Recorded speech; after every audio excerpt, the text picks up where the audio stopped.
To be human, wrote Soren Kierkegaard, is not a fact, but a task. As Kierkegaard and many others have long realized, life is a continual series of challenges. While some people from an early age develop personality traits and behavior patterns which help them boldly navigate the complexities of life, many more are hindered in this respect by maladaptive ways of being. Rather than facing up to the inevitable challenges that cross their path, such people gravitate towards avoidance and recede into a passive existence which, in the end, only produces a profound regret for a life not lived. What differentiates the resilient among us from the more fragile individuals? Why are some people seemingly cursed by neurotic thought and behavior patterns, while others are relatively free of these burdensome chains?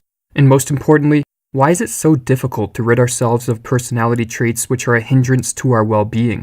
In this video, we will explore these issues by focusing on the psychological phenomenon known as resistance, or in other words, the inability of many people to positively change their lives. To understand why significant change can prove so difficult, we must discuss the role that our youth plays in our psychological development.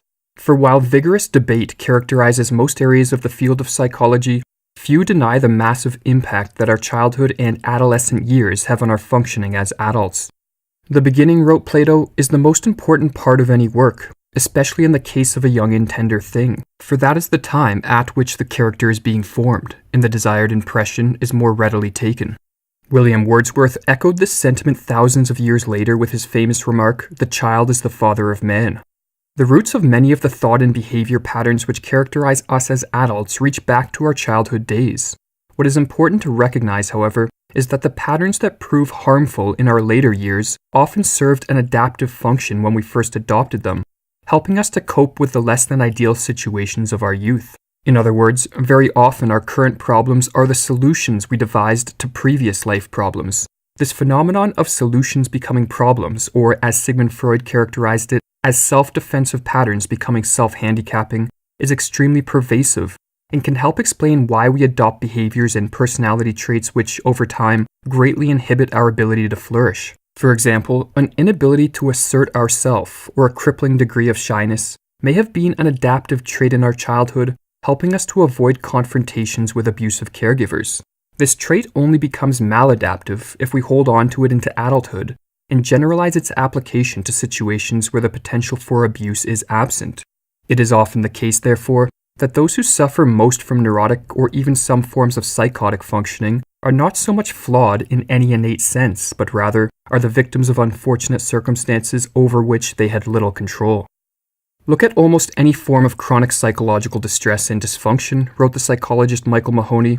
Addiction, agoraphobia, anorexia, anxious avoidance, bulimia, depression, obesity, paranoia, obsession, compulsion, and even schizophrenia. All can be viewed as costly and painful solutions.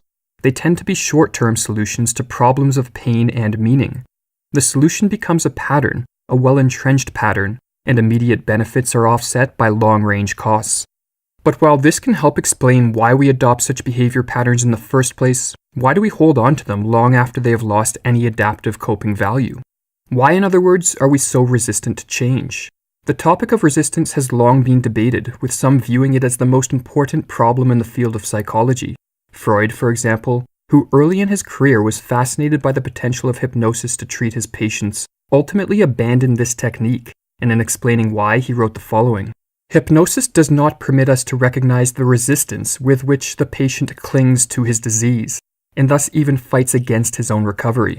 Yet it is this phenomenon of resistance which alone makes it possible to comprehend his behavior in daily life.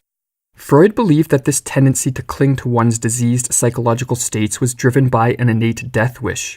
Not all who have studied the phenomenon of resistance, however, have shared Freud's pessimistic view of human nature.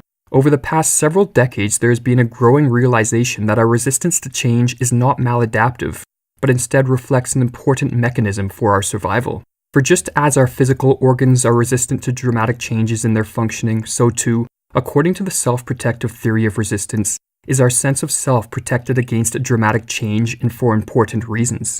We need a coherent sense of self to properly function, and while we may at times wish we could change our personality as easily as we could change our clothes, this would in fact prove to be a curse, not a blessing. Having such a weak sense of self would make it very difficult for us to properly function in the world, and in fact, Many psychological disorders, such as borderline personality disorder, are the result of an inability to maintain a coherent sense of self. The fact that changing core elements of our personality is a difficult task is therefore seen, in this respect, as an adaptive feature of human nature, or as Mahoney explains, many people do not change or do not change much because we are fundamentally conservative creatures. This is not our fault, it is our life form.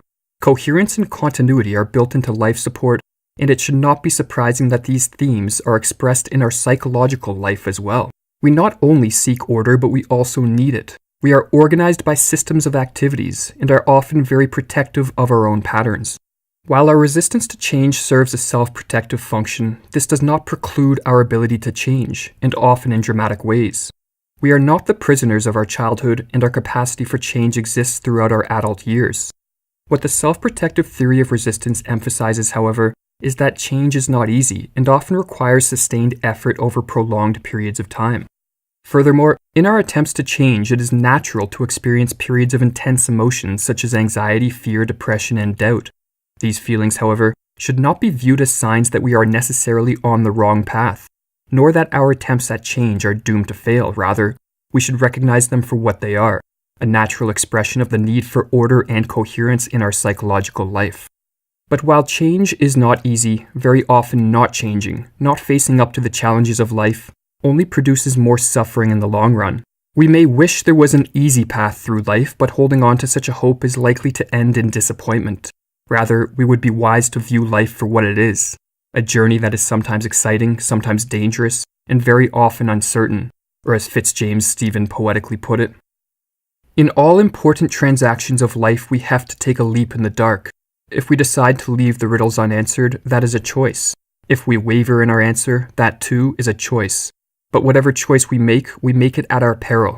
We stand on a mountain pass in the midst of whirling snow and blinding mist, through which we get glimpses now and then of paths which may be deceptive. If we stand still, we shall be frozen to death. If we take the wrong road, we shall be dashed to pieces. We do not certainly know whether there is any right one. What must we do? Be strong and of a good courage. Act for the best, hope for the best, and take what comes. If death ends all, we cannot meet death better."